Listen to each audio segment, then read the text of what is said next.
Bedtime favorites. What Disney friend are we visiting today? Oh, Lilo and Stitch. Doggone it, Stitch.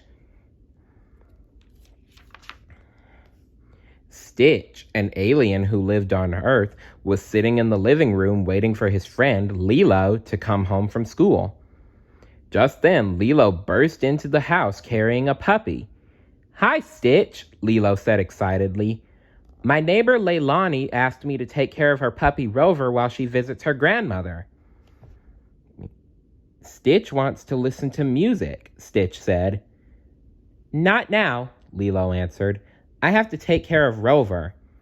Stitch watched Lilo make a bed for Rover. He watched her scratch the dog's ears and rub his tummy.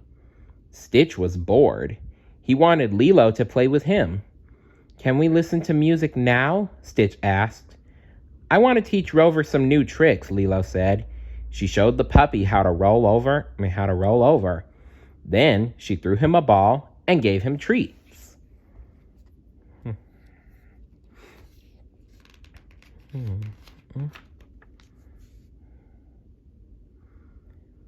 Lilo taught Rover tricks all afternoon while Stitch watched quietly. The dog learned to sit, to beg, and to stay. "Way to go, Rover," Lilo said encouragingly. You're a good doggy." She patted him on the head. "Music now?" Stitch asked again. "Later," Lilo replied. "Rover's hungry." That evening, Nani, Lilo's older sister, came home from work.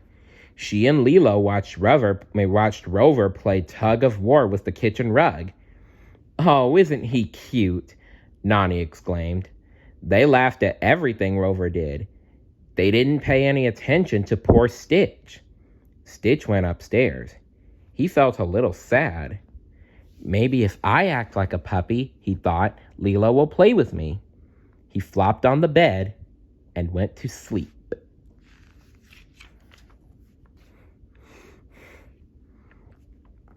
The next morning, Stitch tried to act like Rover. He hid Lilo's shoes in the kitchen and chewed the kitchen rug. But that only made Lilo angry. "You need a timeout," she told Stitch. "Go to our room while I take Rover for a walk." Stitch waited until Lilo and Rover had gone. Then he hurried outside and ran toward town. When Lilo and Rover came home, it was time for Lilo to go to her hula class. Lilo couldn't find Stitch anywhere. She wondered why he wasn't home. Stitch loved dancing the hula. "I guess I'll have to go without him," Lilo thought.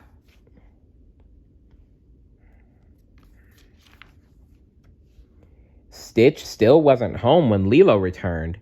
Lilo asked Nani and her friend David if they had seen him. Before they could answer, Cobra Bubbles called.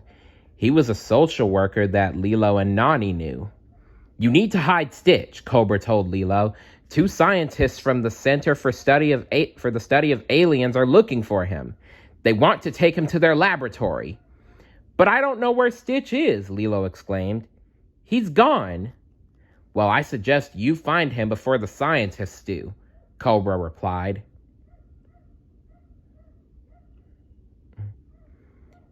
Lilo and Nani went to town to look for Stitch. Dave drove to the beach to search. "Stitch has been acting weird all day," Lilo told Nani. "His badness level was way up. He hid my shoes and chewed the rug. He acted just like Rover."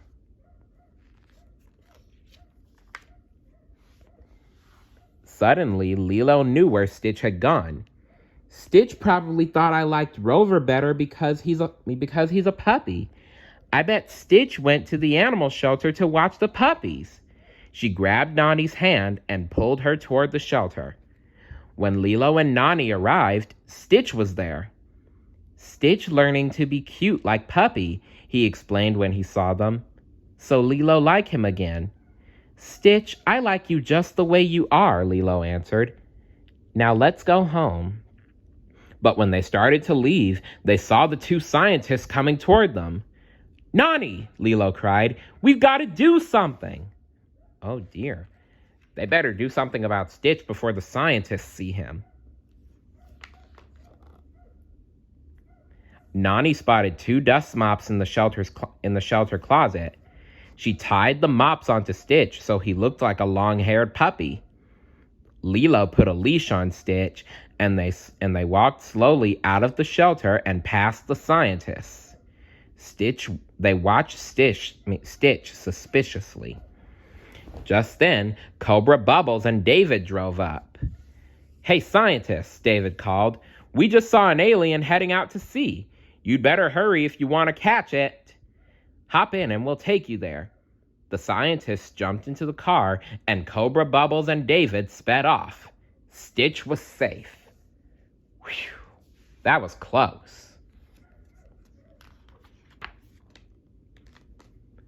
Lilo, Nani, and Stitch went home where Rover was waiting patiently. Stitch went over to the dog and pointed to his paw. "Stitch, show you how to shake your paw," the alien said. Lilo smiled. She was happy Stitch wanted to make friends with Rover, but now it was time for the puppy to go home. A few minutes later, David returned. "Cobra said the scientists are heading out to sea to look for Stitch. He's safe for now. And look what I found at the beach," he added. He lifted a kitten out of a bag and set her on the floor. The kitten began to explore the room. After a few minutes, David left to go to work. "How cute," Lilo said. Stitch watched everyone play with the kitten. Then the kitten spotted the alien and ran to him. Stitch scooped her up and gave her a big hug. The kitten was soft and cuddly. She began to purr.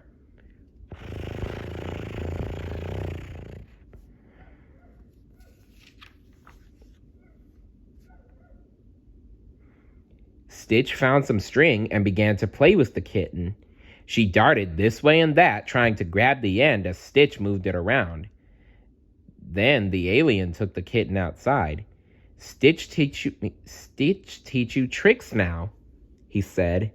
He taught the kitten to come when he called and to stay in one spot. Lilo watched from the window.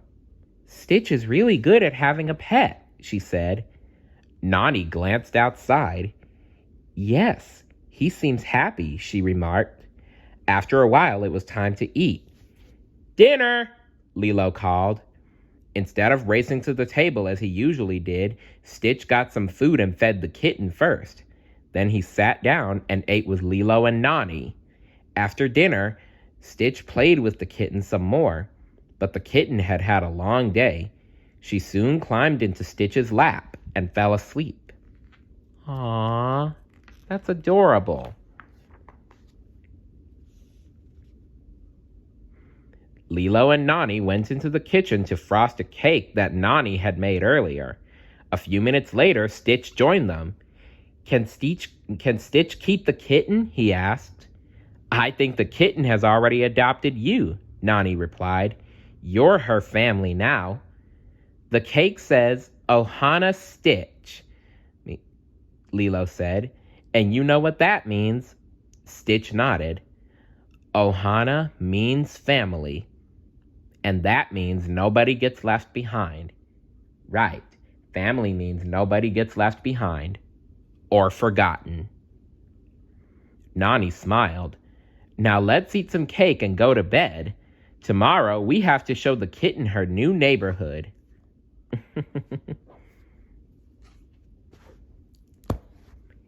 The end. So remember, anyone can be Ohana. Ohana means family. And family means nobody gets left behind or forgotten. See you later. Bye.